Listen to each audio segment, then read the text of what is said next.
All right, we are back here on the podcast doing some long anticipated coverage of Squid Game 2. Season dropped on December 26th. A little bit late on. It was like it was me being very busy, not having a chance to get to the season here. But with me to talk about it today, we guy who's been saying, Mike, you gotta watch the Squid Game. You gotta watch the Squid Game. You gotta catch up. My co-host on the Sky Guys podcast, Nick Fraietta, is here. Nick, how are you? Doing very well. I'm excited to talk about this, in my opinion, fantastic season of the Squid Game. Yeah, for sure. And obviously, people, a lot of hosts of the podcast know we covered season one back in October 2021 on the Halloween special that year with Sam Rose, our pop culture correspondent. Sam was a little busy schedule wise this time around, so he couldn't get to it. But Nick, what got you into the Squid Game this time around? I know you didn't not watch in the real time season one. I didn't. I actually watched season one right before season two came out. So I kind of watched it together. I watched one like the week before Christmas, and then I only had to wait like 6 days, and then two came. And what got me into it is I always wanted to watch it, and I never actually sat down to do it because the one time I tried, it was like the first 10 minutes is I was like, I thought they were supposed to be playing games. I just didn't give it a chance. And then once I eventually did, I was like, oh, this is awesome. Yeah, for sure. And like, But nothing really got me into it. I just kind of just gave it a chance. yeah, and there's also a barrier to entry for some people with the subtitles. And like, for me, this show does not work if you're doing it with dubs. You have to watch it with the subtitles. I think it adds a lot more to it. Yeah, I would say I watch with the subtitles 90% of the time, and then there's like the 10% where maybe I'm doing something on my phone and I literally am not looking at the screen. I need it because I don't speak Korean. Yeah, but this show obviously like it left you wondering at the end of season one, like how can you do more? And I think like they did a pretty good job here. I know, granted, like they cut the story in half. It's basically I know this is technically a season three coming out. We learned this right before we recorded this week. We're coming in June 27th, season three. But to me, this is just like one long second story that's cut in half, basically made two separate seasons. Yeah, my only complaint with the entirety of the season is I just think they should have named it Squid Game Season 2 Part 1. Yeah, And I don't even think it's that big of a deal. It's just that when I'm watching the finale and I saw the credits roll, I was like, that's wait, what? it. Yeah, That's it? And then they're like, oh, there's more coming. No, it's coming in like 6 months. I'm like, oh, that's fine. yeah. But I think if you just went into it like saying that, it would have went a little bit better. But I think it was completely fine. I don't think there was. It's not that. I don't think it was that big of a deal. Yeah, it's not that big of a deal. Like, I mean, going in, you sort of knew, like, oh, like this is sort of like I had heard they filled two and three back to back essentially. So it makes sense that they just did one long phase. Like, no, just split it into did the Stranger Things a little bit where you're trying to like get two hits of it instead of one. Because I mean, this is probably Yeah. I think this might be their most popular show like of all time, if I believe remember correctly. The only thing I was a little confused about was they have done shows before where they've split the season into multiple pieces. Stranger Things 4 did that. And Cobra Kai did that, I believe, too. Yes. I just found it odd that they didn't do it here. Like it's not like it's foreign territory to them, is my point. Yeah. Yeah. So just a little odd, but again, not a huge deal. Like the storytelling was fantastic though. I mean, like they're like we did. I mean, we were going back in the Squid Games, like and I think it was good to see that like they did once we got back into the actual games itself. Like they gave you the red light, green light, which you knew was coming, but like they changed up things, which made sense. Made one say for us is like we didn't just immediately know. Oh, like we're going to the cookie, and then we're going to the tug of war. Or, like they changed the games up, and I think in universe is a good reason why they did it too, because I think that they saw what happened the last time. It's like, this guy might be trying to come after us. Like we had to like change up the game in case like somebody tries to expose us. Yeah, another way to make sure it doesn't expose you is by having your lead guy be in the game. These player ones, like you can't trust them in this game. Yeah, a little funny that they're both player one because he could have, you know, be a little suspicious of it maybe considering what happened last time with player one. But I liked the season especially because it brought a new dynamic into the games. For example, in season one, you had some people in there. For example, character 456, or excuse me, player 456 had his friend from childhood in there, right? Yeah, And then you also had I believe a married couple was in there at one point. yeah, they were. Now in season two, they bring in a whole new dynamic of that. It's like, well, what if there was a celebrity in there? You see that with player um We see with Thanos. with Thanos. I think he's 230. Could be wrong about that. Yeah, I saw I thought it Thanos. was I thought it was 120, but I'm looking at a picture and it says 230, so I guess he's Oh, 230. But 120 is the transitioning woman.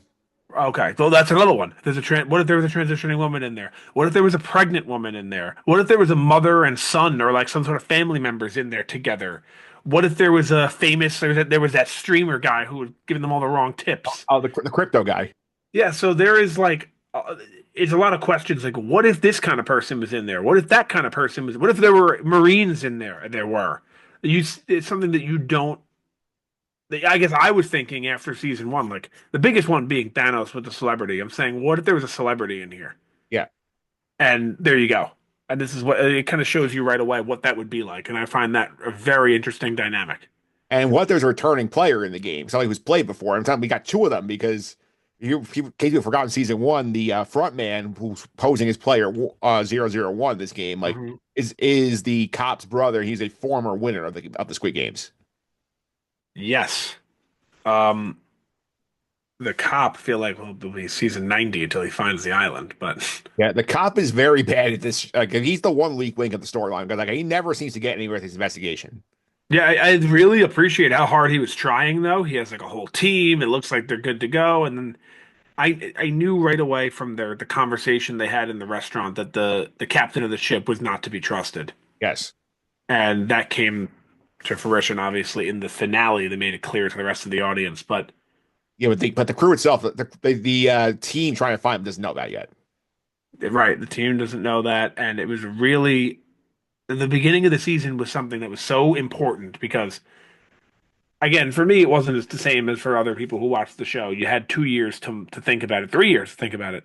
I only had 6, 7 days, but in that time, I'm saying to myself, they better explain good why he goes back to these games. Yeah, he's trying to take the whole operation down. And they did explain it pretty well. They did a good job at explaining. Like it was really hard to believe that someone would ever go back, right? Because why would they? Yeah, you won the money and you like just go buy an island somewhere and disappear. But he did a good job or they did a good job rather at making it believable that he would go back because it's not about playing the games anymore like it was originally. It was about Stopping the games. stopping the games, finding the creator, or I guess he knows the creator, but finding the guy in charge now. Yeah. It's almost like they killed the emperor, Yeah. but the empire's still going. So you got to find out who's in charge now. You know what I mean? Yeah, except they didn't really kill the emperor because the front man's still there. And Wouldn't 456. you consider the creator his boss though? I mean, like he's running the whole thing, so Yeah, I guess it goes either way, but I feel like they took out the man in charge. But anyway, the front man is now the man in charge. Doesn't matter. yeah. Uh, it's a really good season, and it ended really well too. It ended with them, basically getting face to face and him knowing that he trusted the wrong guy. And we know there's a season three coming. The games are still going on. We're in the middle of a We're between game call it three and a four. middle of a game season. What do you call it? I don't even know. Yeah, they're like it takes 6 games over 6 days. They played three and they tried an insurrection. Yeah, It didn't work. right. So there is. I don't know how many players are left. I feel like I think it's under 100 last we see, and then we had more people die like in the fracas. right. So A lot of people died in the fight. I think it's safe to assume there's about 50 left. I don't know. I'd say somewhere between like 50 and 70, I guess. Yeah, so you're gonna continue that, and we get that from the little teaser trailer at the end of season two. There's like a little post-credit scene where you get to see a little tease of season three. So you see that they're gonna continue on with the games. Yeah. I just find so many characters to be so stupid when they're allowed to leave and they just don't leave. And Yeah. they're like, "Oh, just one more," Yeah. and then they all just get their heads blown off. Yeah. I also think in terms of I think a couple game dynamics I want to touch on before we can circle back to his mission and like sort of find here. By the way, like I think Ji Hun credit him for actually wanting to do this and spending his money on like hiring guys to help him try and like find this recruiter and get his way into the game. But like very naive to think that like once he goes back in the game that they would not check him for a tracker. Yeah, they obviously know who he is, and you would imagine. most of the guards and soldiers who were working were probably the same ones. This was only 3 years ago. Yes. And So like, you would imagine it's probably all the same people, like 75, 80% of the staff, probably the same people. yeah, so I think the whole plan at the beginning is they're trying to catch the front man, and they have this whole sting operation up with the cop and like the underling of his old boss who gets killed by the recruiter in episode one, and they have the sting operation going, and then they try and catch the guy. Ji-Hung gets in the limo, and then he has a conversation where he's trying to stall for time, but the back cars keep getting sidetracked. He says, "Put me back in the game." Are you surprised that the front was actually in the limo talking to him, not just off screen? I'm not surprised because I think it adds to the character. It makes it makes his character much stronger that he's right there in front of him doing this instead of far away or through like a TV screen, like a pre-recorded thing, or on the phone. It's more powerful of a message. I'm right here. Yeah, yeah, but he's not letting Ji-Hung know he's right there. It's like he's just like That's true. That's true. But speaking to the pig. yeah, he is a very, very strong character, obviously. I feel like it's funny how good of a job he did at pretending he cared about the games. Yes. Especially when they were playing well, we'll get to all the games, but they were playing the relay race type game Yeah.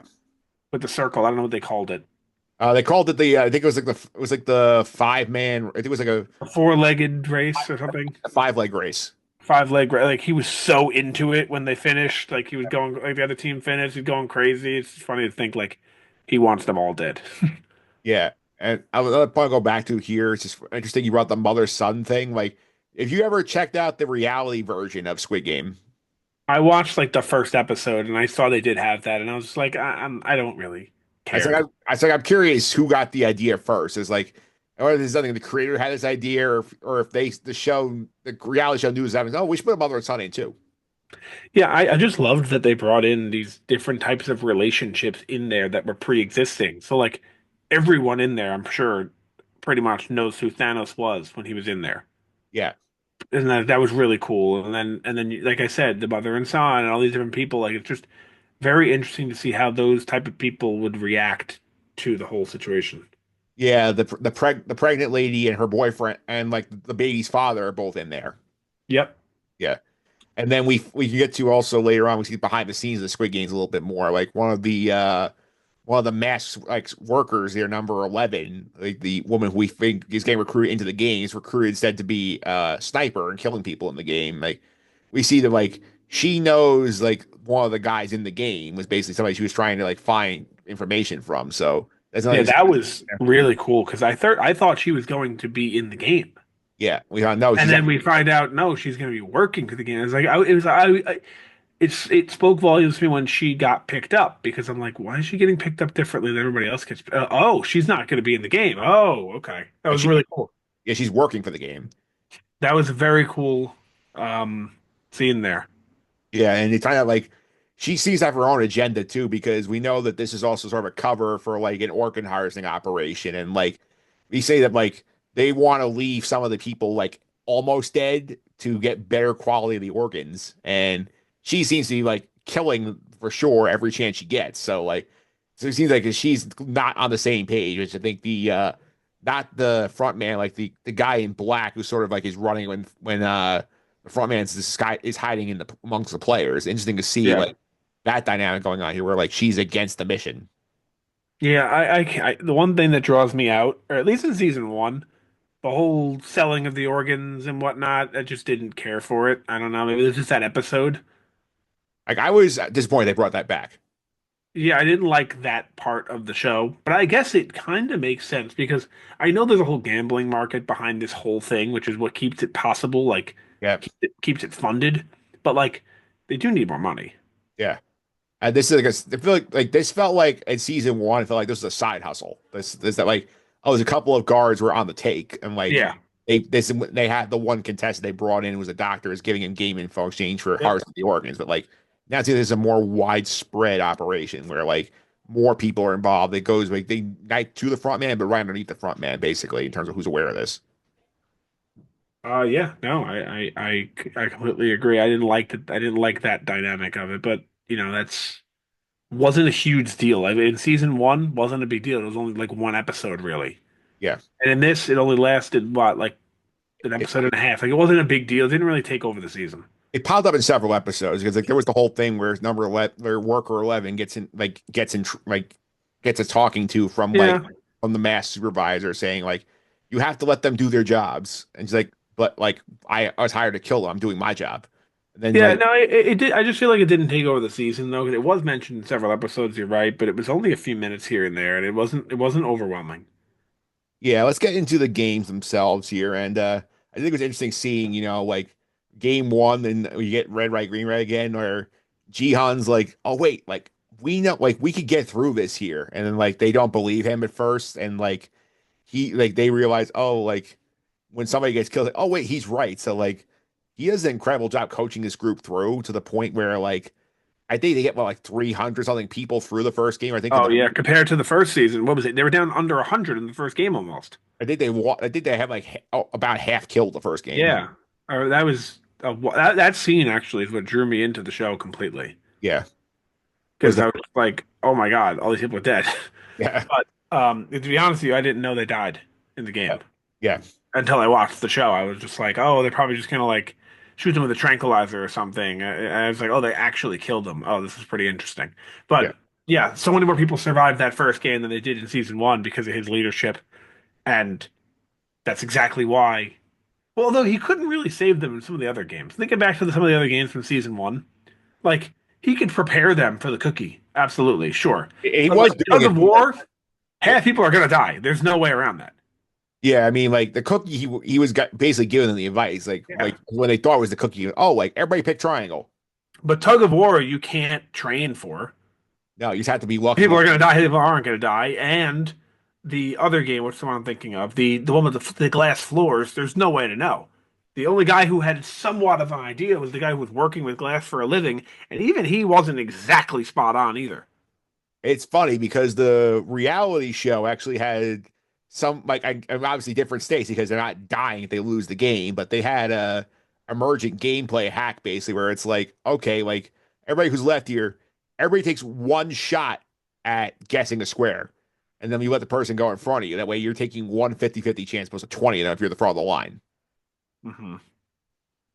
Which that's a lot different, easier doing the chances, oh, I just lose and go home, as opposed to I lose, I drop my death. Right. Yeah. Well, so what happened in that show when they lost? Did they fall on like did you fall through on like a cushion or something? They staged there's a whole controversy about that where they basically did like a double like a trick of editing where it made it look like they dropped to their doom and they kind of just walked them off the glass off screen. Hmm. Yeah. But I know in the red light green light, it looks like they robbed the bank. You know that blue stuff that pops up off the money. Yeah, they have like the exploding die packs. Yeah. Exactly. Exactly. Yeah, so that's what's happening in terms of this game. We get through it here. And I did think the dynamic of voting, which I think when they had signed the consent form, like Jihyung reads, like, oh, like we can turn anything into the vote. And this is a plot point in season one. They sort of do it once the game ends, and then people just end up getting volunteering to come back in because they need the money. Here, this thing where they not only do the vote after every game because Jihyung triggers it, and then they sort of give you the little badge that you have to wear in your jumpsuit, the way you know, oh, I voted yes, you voted no. So I knew once like that those badges came in that they were definitely like planting seeds for something with like there's gonna be a divide between those who want to keep playing and those who don't.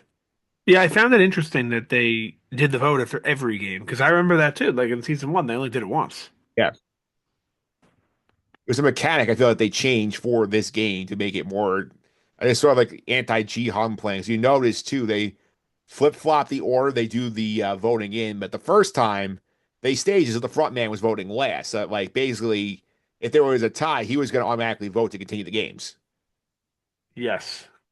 Yes. It was- they did a very good job at really everything in there. It's very pretty. I mean, to think that they have a group of how many guys looking for them, like 30 guys, and they know kind of where they are and they still can't find them, is pretty wild. Yeah. I So mean, they do a very good job of keeping this secure. yeah, and I think like obviously like rig the vote clearly having the front man go last the first time around, and then the second time around like I think they keep alternating because they realize at that point like once you got the people suckered in like the ones who are desperate for the money like it doesn't matter if Ji Hung is first or last because then everybody else is like desperate for the money is gonna try and keep playing the games. Yeah, I at some point though, you just I mean, how desperate can you be? Or it's like I don't know. The way I look at it, like if it was real, like let's say I owed thousands and thousands of dollars, and like, oh, I'm gonna enter these games and risk my life. Well, I mean, I'd rather take my chances out there, owing the money at that point. Yeah. I did think the money thing was also interesting where they made a bigger deal of like, okay, here's how much you each win if you drop out right now, because they made it seem like you're not getting as much as you could be if you kept playing and more people get eliminated. So that was really getting Yeah. something more desperate for money to stick around. I don't know about you, but almost every single time they mention any sort of money, I'm on my phone doing the doing the foreign exchange, the currency exchange. Yeah, I think the first time was what, like $20,000, I believe, in American dollars. Yeah, I just know that like the total prize ended up being like It's it like was 450. It was 456 billion. Is that right? 456 billion won. Yeah, so it came to like 50, 50 million maybe. Yeah, because I know I did the math. I know the first time around was about $20,000 a It person. was 365 Yeah. million dollars for the first for the total prize. Yeah. Yeah, I think the second time around, if you looked at it, basically, like I did the math on like my phone, like this before the second vote, like when they between games two and three, I think it was like about $53,000 a person if they dropped out. I mean, all of so they're not giving it to you based on how many players are left. They're not doing it that way because It's whatever money's in the pot gets divided evenly. right, because if you think about it, it's if it's 300 and let's just say 365 million, there's 456 players. After the first game, there's more than a million per player, right? Yeah, But it doesn't work exactly like that. Otherwise, they would all have over a million. But it doesn't work like that because they're all getting, like you said, 55,000. yeah. Which is for some of these people a big deal, like a big deal because like a lot of them are in massive, massive debt to the point they're like, let's just play one more game so we can knock more people out and increase our share before we Yeah. leave. The amount of times I was doing the conversion on my phone is unbelievable because every time they're saying any number, I'm trying to think like, oh, this guy says he owes 50,000. Yeah, How much is that in, or I think he said 50 million actually. And I'm like, how much is that an hour in USD? Because that it's gonna make me understand the situation better. Like yeah. if it comes to like you owe 5 grand, I'm like, why are you risking your life over 5 grand? But if it comes to like 500 grand, it's like, okay, this guy owes a lot of money. For sure. And I think we can get to also the other two new games we see here, which is number two is this five-legged relay race where you each have to do one of the mini games, basically. And everybody has to win a mini game. You have to get around the circle in 5 minutes before you die. I thought this was an interesting sort of twist on it because, like, the way they basically said it is like these are all simple tasks, but the pressure you have to get your part done and like the fact you're tied to everybody else, basically, like if you screw up like more than once, like you're really screwed.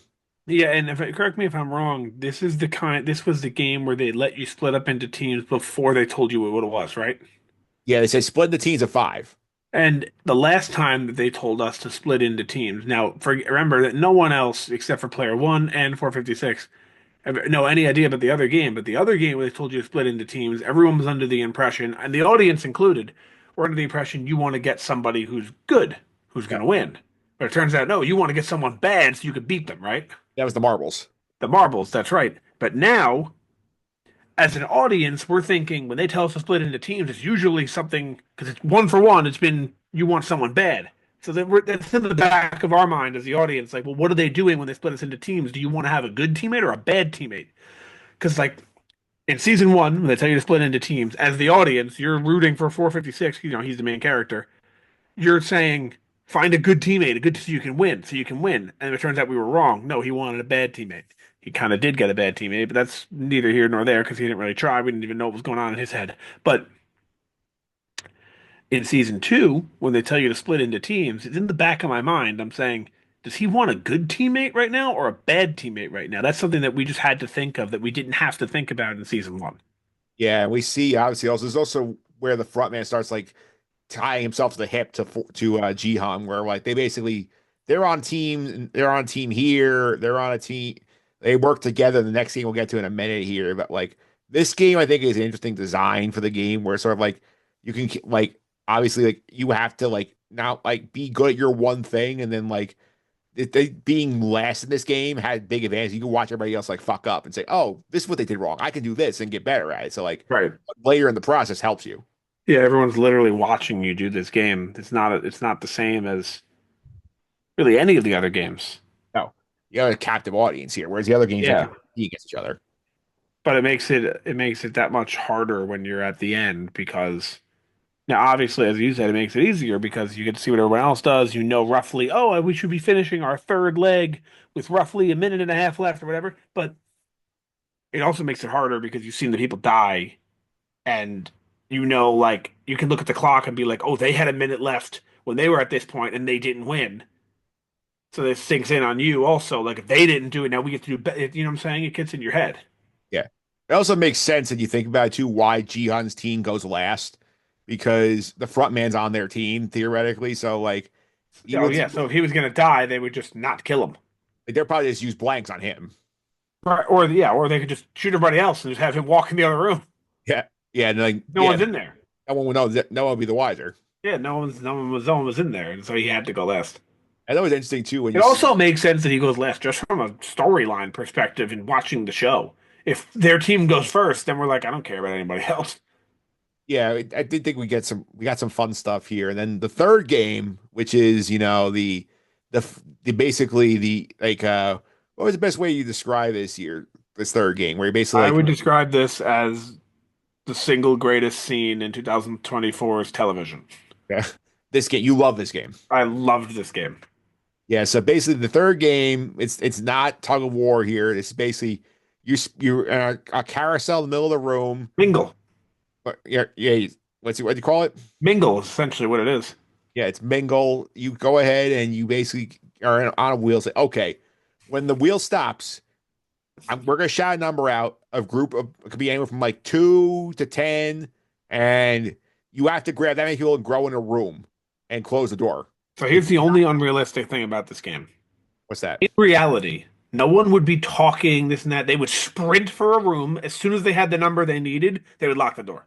Yeah, That's the only thing. It was a little unrealistic in that sense, but whatever. I No think one's going to sit around and talk about it. You're just going to sprint to the closest room to you, and as soon as that number is hit, you're going to lock the door. well, the difference, the genius of the game design though is that like by putting them in these teams for the last go around, you say I'm working with these people, and then they split the numbers up. Okay, like six, okay, we can do this now. Like, do we need an extra person, or if it's four, who are we cutting out of the group? Like, it creates like more chaos that way. Yeah, it makes them. It makes people want to work together because you develop some sort of relationship with the people you survived with, obviously, and you see that too. You have like different cliques when they're in the what do you call it? The quarters? Like what do you call that main room? Yeah, in the bunks. When they're in the bunks, they are like hanging out in their own specific groups because everyone's like made friends, I guess you could say. So you're gonna work with your friends. It's it's set up that way. But what makes this scene is obviously Thanos being on drugs. That was like on being on crack was hilarious for this. And his, I don't know, is that his like his manager, his minion? I don't know. It's like basically like his minion. So yeah, the two of them made the scene completely. Yeah, they were great, and I did also like the points where 001 breaks off and like says, "Oh, I got this. Go away." And like like he doesn't get in a room, like okay, just wait and come back. Hmm. He Right. probably just ran the door by himself, and then nobody noticed. Yep. Yeah, and I did like also like you get the he even like at the point where like he's in a room with Jumbay 390 and they walk in the third room. He's like, oh shit, it's not gonna be realistic if we all get out of this one. So he has to kill a guy in front of 390 to maintain his cover. Yeah. No, that's right. Yeah, That is very true. And yeah, I mean the scene has become that's become the meme of season two. is that scene? That scene with the song, which is very catchy song, and Thanos dancing with I can't remember the number of his friend. I think it's 121. I could be wrong. He's in the 120s, but like they're basically having a dance party during the Oh yeah, during that. I can't remember his number. I don't know why. Oh, it's Yeah, 124. yeah, they're basically at a rager, having a rager when the Yeah, music. they're loving it because they're high on God knows what, having a great time, and everybody else is realizing the magnitude of the situation, and they're just loving it. They're vibing to the music. Yeah, And I did love also the foreshadowing of the last one where Ji Hung asks like the front man, like, oh, like what do you think the numbers gonna be this time? He's like, it's gonna be two. He's like, why? He's like, because there's 25 doors, there's 126 of us, so they're gonna kill some people off here. Like, spoke like somebody who runs the game. Yep. Yep. He so like as the audience, he did a horrible job at hiding it Yes, but because because we know. But we if knew, you didn't know, it's not that obvious. yeah, but like it's like Ji Hung didn't pick up on it. No, but then again, the fact that he didn't pick up on it instantly when they're both number one is already a problem. Well, number one last time was just the old man. Like you learned after like, oh, like he invested in the game, basically. Yeah, So, I would immediately be completely suspicious of the number one. especially like I think credits to the front man though, number one, like because the first time he really shoots suspicious is like when he has the chance to end the games, he doesn't. Then he just kind of butters up, plays up with Ji Young's ego. It's like, oh, like I feel good because you're here and you survived the games, so you'll help us survive. And I kind of placates Ji Hung a little bit and gets him on his side. Yeah, yeah. And now me and you know Ji Hung as Soul, but he's very good in both shows. He's a great actor. I did watch Squid Game back in the original time, so I knew who he was before he came on to. You know Soul as Ji Hung. Yes. That's right. Yeah, so that was happening here. I did like also like the chaos between the games where like we had the vote, we had the fight in the bathroom, which is another iconic moment of the season where the people start fighting each other, and then we had the stare down, like oh, like the act, like because the priors they do a vote after game two ends in a tie, game three ends in a tie, and then they say okay, we're gonna vote tomorrow. We have the fight in the bathroom. The stay side loses three people. The go side loses two. So the go people like, oh wait, we're good. We just wake up in the morning, we vote again, and we're out. And then Jihan's like, no, they're gonna start killing us at night to like make sure that they have the edge of the vote. Right. Yeah, the night. It's really cool seeing how people learn the rule. Like you just don't think you just naturally assume you can't kill anyone when the games are not in session, but you pretty much can whenever you want.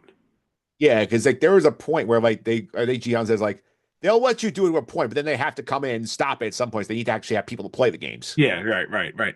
But it's interesting to see that people learn that. Yeah. Because then we had the whole debate with the go side saying like, okay, like what happens if we leave? And what was we, like how we prepare ourselves to attack? And like 001's idea is, let's just kill people. Like we'll go over there and do a preemptive attack or like something like that. And then like Tia's like, no, like we, let them like hide, sacrifice a few people on our side, let them go, and then like when the guards come in, we ambush the guards, get the guns, and then go storm the castle, basically. So I think anything evolution from Ji Hung is like, you know what, like I can't save everyone. We're gonna lose a few, but I'm gonna save as many people, more people as I can by ending the games right now. So I thought Yeah. his plan is solid, would have worked. We didn't have a mole in his camp. And when they storm the castle, if you will, Yeah. there are so many more soldiers than I thought there were. Yeah, they have like at least like 100 pink soldiers. I thought there was like maybe 30 guys. There's so much more. I mean, you see on when they leave the cell, the bunks, basically, there's like you see a number 45 on the door. So like they at least That's true. That's a good point. But I just figured there was like that only what you saw. I didn't think there were that many, which makes sense. God forbid there was a riot like there was. You need to almost, and you're not going to outnumber the players, of course not. But if you have weapons, they don't. You need to be close though. yeah. You got to have at least like 100. Yeah, and we this is where we start losing some of our favorite characters here we've met over the course of the season here. We see that 338 is involved in this where he's trying to go back for the mag clips that are in the soldiers things. He get like a PTSD moment where like he basically like just basically retreats into a corner because he gets like overwhelmed by the gunshots. Interesting for a guy who's posing as a Marine. Yeah, he doesn't die though. No, like he sort of like takes stuff out of the play because like he just goes in Yeah, the corner. he does not die, but he is he's messed up. Yeah. He's messed up mentally right now, and at least like right now, meaning between season two and three, where we are in the timeline, he is very messed up, and it's going to be very hard for him in season three to move forward. Yeah, and also no, they do get a squad about like they're about let's say what like 12 people go out to like do this That's about right. Yeah, and it's all from the go side. None of the people wanted to stay volunteer to help.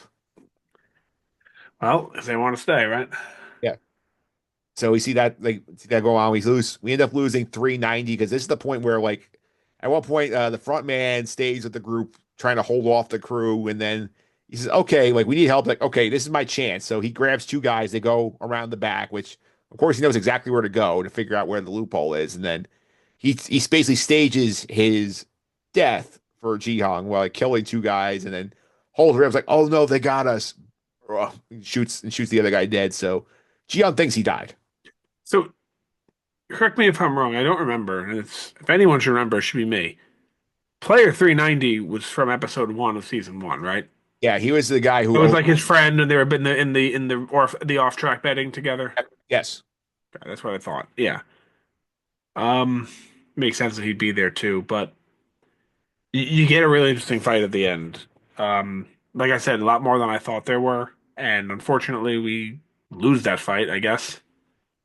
Yeah, so we basically lose. The riot gets stopped. The guards go in and sort of like quell it in the dorms, and then the remaining people basically execute, except for Ji Hung, who like basically the front man chooses to leave alive to torture him for the failure of the riot. Yeah, and you got to keep him alive. He has plot armor, but also, I don't know. I I think the I think to myself, there's a third season, and for some reason, it's never crossed my mind that Ji-Hung could lose. yeah I don't know why, and now it's starting to cross my mind. Like for some reason, I've always just imagined, all right, season three is going to happen. Somehow he's going to get out of there. He's going to kill the front man. They're going to shut down the games. Everyone lives happily ever after. They don't have to do that. They can just kill them off. They can have them lose. Like yeah because I that know wouldn't be bad writing if they lose. no, and we have a conversation too in the limo between the front man and Ji Hung, and Ji Hung doesn't know who the front man actually is, where he's like, like you're like we don't it's like even like if we weren't running, somebody would be doing these games. Like these games would exist because people are desperate for money, and it's something that Ji Hung learns in the dorms the hard way when he's trying to tell people like, look, like we're gonna die, let's get out of here. Like, but I kind of need the money, so I'm gonna willing to risk it. Yeah, people are risking it. And another character, Mike, that we just did not speak about that had a very, very strong start to the season. Obviously, wasn't in much more. Was the recruiter. Yeah, great episode one for the recruiter. Yeah, he was fantastic. If we were doing a weekly episodic reviews of Squid Game on the Squid Guys, our other podcast, Yeah. we would I would think he's definitely the MVP of episode one. Yeah, for sure. So, anything else you want to add on season one, season two, before we get ready for season three? I want to add my MVP of the season and my LVP. Yeah, is assuming your MVP is the front man. No, my MVP is Thanos by far. He was a lot of So fun. when I first met Thanos, I thought he was very cringy, and I was like, I don't really like this guy. He kind of reminds me of there was like a mafia guy in season one. Yeah, Not really mafia because it's in Korea, but you know what I'm talking about. He was like a crime boss. kind of yeah. He had the long hair and the tattoos on his neck. He was the villain of season one, basically in the dorm.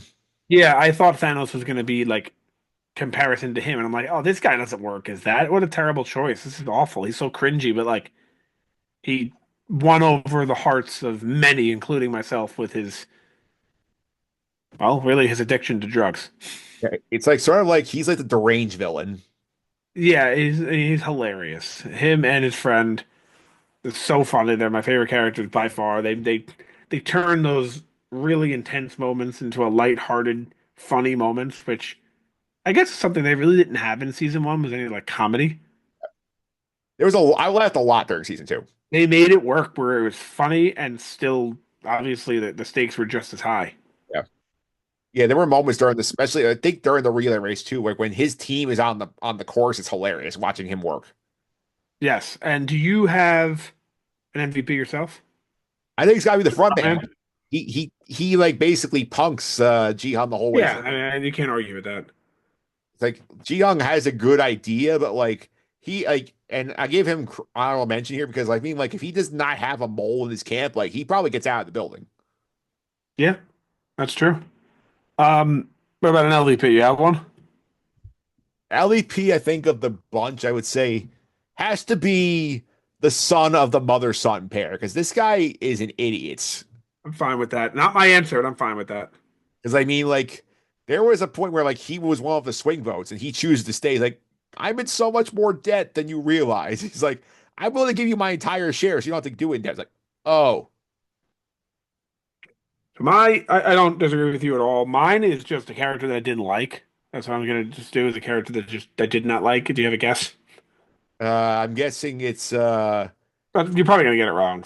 But I'm guessing it's somebody who's on the search team, like either the cop or no, for me, it's player 44, who's the shaman lady. yeah, like I I did not care for that character. I did not care for that dynamic, which is another one that I didn't mention earlier. Is like, what if they had like a psychic in here, you know?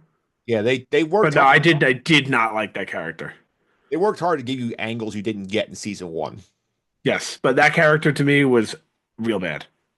Yeah, did not stick the landing, and I think like we lost a lot of the sort of like the main characters we developed along the way. I think obviously mom and son are still there as they stay in the dorms. I think 338 still hanging around. 120 was gonna shoot all the guards, and I think the mom of the mom's son says, "Don't die like this," so she stands down for now. And I see Ji Hung still kicking. I would imagine 120 dies in the opening scene of season three. You think she's gonna come out and just start shooting anyway? No, I think they're just gonna kill her Yeah. anyway because she killed some of that like them and just like set an example like those of you who went against us kind of thing. So that's your first season three calls. That 120 dies in the first like 5 minutes of season three. Yeah, and unfortunately we lost best character too. We lost Thanos. Yeah, Thanos dying in the bathroom was a waste. Yeah, it was really a shame. 'Cause, like, I would have liked it better if Thanos was just unhinged coming out of the bathroom, like saying, "You killed my buddy." 124 is alive, I believe. Yes, he is right now. Thanos' little buddy. Yeah, I mean he'll have to Unless, carry on like, Thanos I mean, legacy. we saw him after the riot in the dorm, right? We did see him. Hmm. Yeah, because I'm pretty sure he he'll have killed that. somebody in the dorm, I believe. Like one, like I think it was the woman in their group who had flipped to vote no. He kills. Yeah, very excited for season three. They've been told this is the last season, Yeah, it should be the so last. really season two, part two, I guess is what I like to call it. But get the final ending to the story and see where it goes. I'm really excited. We have comes out what June 27th, I think the date was Yep, June 27th. Do they do a certain day on Netflix or it's just random? random. So that's Friday, June 27th. I feel like they always do the end of the week. I don't know, maybe that's It's wrong. it's basically 6 months after season two aired. Yeah, but I feel like they usually release a Thursday or Friday on Netflix. Maybe I'm wrong about that. Usually it's Thursday for most of the big stuff. Yeah, but that's a Friday. Very excited for it. It's right before July 4th week. Have some time off from work to watch that. Really can't wait for it. I like this show a lot. It's gotten me back into Netflix. I haven't really watched a lot of Netflix shows in a while, and this one kind of opened the door to me to get back into them. I because of this show, I've planned to. I watched some of Stranger Things, but I plan to go back and start over, which I have started already, and to finish catch up on Stranger Things before the new season. That's somewhere in the fall. So this show has opened my Netflix crave again. Yeah. And final thing, big season three prediction here. Obviously, you've said 120's dying is your big call here. Like, how do you think this all wraps up here? Do you think the games are busted? Do you think like the Squid Game people win and sort of like the resistance dies? Like, remember we got the whole like Jun Ho cop mercenary crew out there trying to find the island. Like, how do you think as it plays out?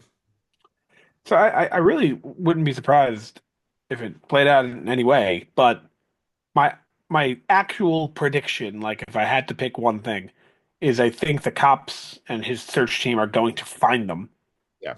and they're going to help 456 and they're going to just do it all out riot again with this time with the firepower because they're going to have all those guys coming in who are they're all Marines, right? They're all like They're gangsters. all like Secret Service or something, like just like spies. Yeah, they're all like like basically bouncers, hitman. They all have like arms to the Yeah, knives. right, right. And so So my honest prediction is that, but if it went the other way around and like they won, like the Squid Game people won, I wouldn't really be surprised. don't be shocked. Also, remember the cop is the front man's brother, so Yeah, oh yeah, that's got to play a role in season three. that will come into play. Remember the first time they met in season one, the cop couldn't pull the trigger, ended up getting shot by his brother. So You So think what? Didn't he shoot him though in the arm? the brother shot him in the arm because he couldn't kill Like his brother. the front man shot him in the arm. Yeah, he shot him in the shoulder, basically Yeah, I just left. found it a little unbelievable that he was alive. Yeah, because I mean, I think that me like makes more sense though when we find out that the boat captain who rescued him probably is on the payroll. Right. All right, That, so that does make more sense. You're right. yeah, Nick, thank you for all the times. I really appreciate it. People want to keep up with us on the Sky Guys podcast. What are we up to over there? We got some fun stuff planned. No, this week is Star Yeah, we Wars. do. We have a lot of fun stuff coming, and if you want to follow us in the social media world, you can just do at Sky Guys Podcast all over social media, pretty much anywhere. And if you want to email us, it's at skyguyspod@gmail.com. Yep. And speaking of Sky Guys podcast here, Star Wars Podcast Day Friday, we got a fun episode coming up over there. We're going to talk about the best path forward for the future of Star Wars. So you don't want to miss that. Yeah, you definitely want to miss that. We got a great guest for that one. We'll leave that up for a surprise till the episode drops. But a great guest for that episode, and really excited for that one to come out.